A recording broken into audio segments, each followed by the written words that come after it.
The challenge is if we don't know this individual except that he's got a criminal record and we know he's in a place where there are unarmed, vulnerable people, the challenge for us is to get there in a timely manner and make sure that if he is armed, that he's not armed around all those folks. So, I mean, everything we do is fraught with risk. Everything we do is subject to scrutiny. There's certainly no doubt about that. And I think the challenge for is, all right, do you wait and see? Well, what if he decides not to come out? What if it turns out there's a domestic violence circumstance going on? What if it turns out he doesn't want to let go of the baby? What if? All right? We have these reports. It's our moral obligation to investigate these reports and put ourselves at physical risk to do it. We seem to be forgetting that there were two men wrestling with a guy who had a .40 caliber loaded pistol. All right? They didn't have their guns out when they're wrestling with this man. Now that's a risk they're assuming on everybody's behalf. Certainly they did not vote to put themselves in that circumstance. I think we want to remember that as we march forward with our ex post facto judgments. Thank you. Thank you, everyone. All right, Chief Ed Flynn went from stern to highly agitated toward the end of that press briefing.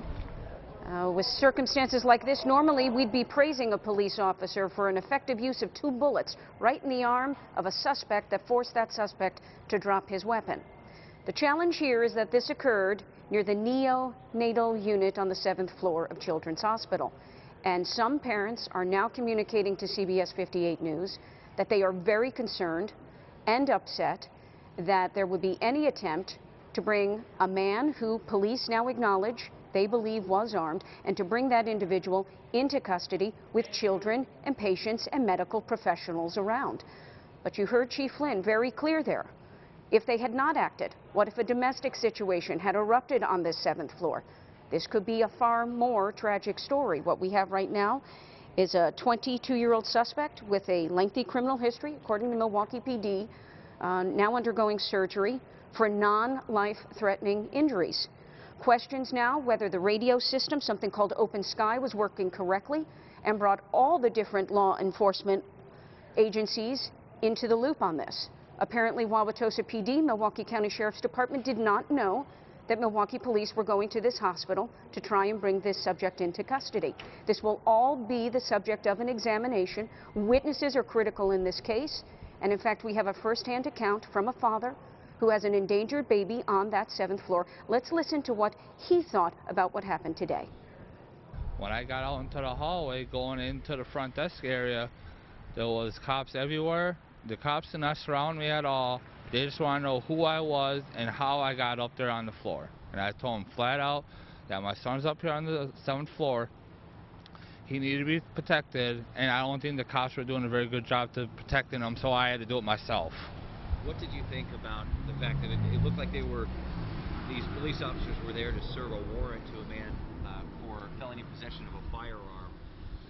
Are you concerned? I don't want to put words in your mouth, but what are your thoughts about them serving a warrant to a man who's known to have a firearm in a hospital? Is it justified that we serve warrants everywhere? No, it's not. Is it justified that a man got a gun for having the same warrant? No, it's not. How do we protect ourselves if we got lunatics running around like this all day long? You know? I mean, I'm glad that everything got done the right way. It shouldn't have done this way at all. It should have gone a lot better and a lot safer. What the cops should have done is sat outside a hospital and waited for him to come outside then.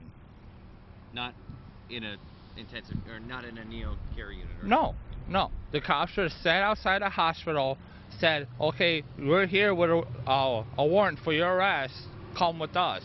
This did not have to go down the way it did. It should have been a lot better protected and a lot better, safer as a facility. Did you hear any gunfire or anything like that? Right now, at that point, what was going through my mind was protecting my son. I didn't hear any gunfires at all. All I heard, like I said, was all clear, come out, everything is fine now. Backtracking a little bit, tell me where you were in relation to what happened. I just got here a little late, sir. We got up on the floor. On the 7th floor? On the 7th floor of the NPCU. And all we heard is Code Blue Hospital on lockdown.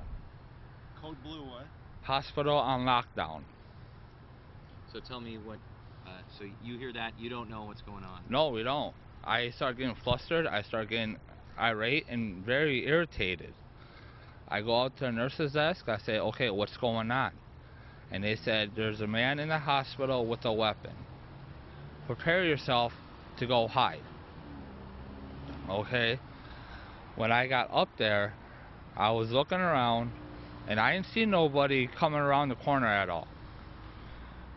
I figured that it got on the other side of NPCU. But they still had us all on lockdown in the bathrooms just to try and protect ourselves and everybody else that was up on the floor. Where's your son at now? He's still on the NPCU on the 7th floor. Are they letting you go back up there yet? No. And I just talked to the nurses up there and they're still saying the hospital's still on lockdown. And right now, my primary concern is my son. How old is your son? My son was born 7 weeks early. He's 32 weeks old. And so you're huddled with him in a bathroom? Yes. And so the trauma is clear from that parent as we look live at Children's Hospital, where the all clear has been given now after an active shooter. Investigation and protocol was initiated at noon today. The bottom line is we have a 22-year-old man, a wanted felon, who is now under police protection, undergoing surgery for non-life-threatening injuries, and will eventually have his day in court to explain his actions and atone for several charges that a law enforcement source tells me include drug possession, fleeing police, as well as being in possession of a firearm as a felon. The Milwaukee Police Department promising, from Chief Ed Flynn, you heard it here on CBS 58, promising complete transparency in the investigation, which will include a review by the District Attorney's Office. CBS 58 News has an experienced team of reporters working many different angles to this developing story. Please join us for complete coverage on the CBS 58 News at 5. I'm Michele McCormack, live in the CBS 58 newsroom. We will be returning you now to your regularly scheduled programming.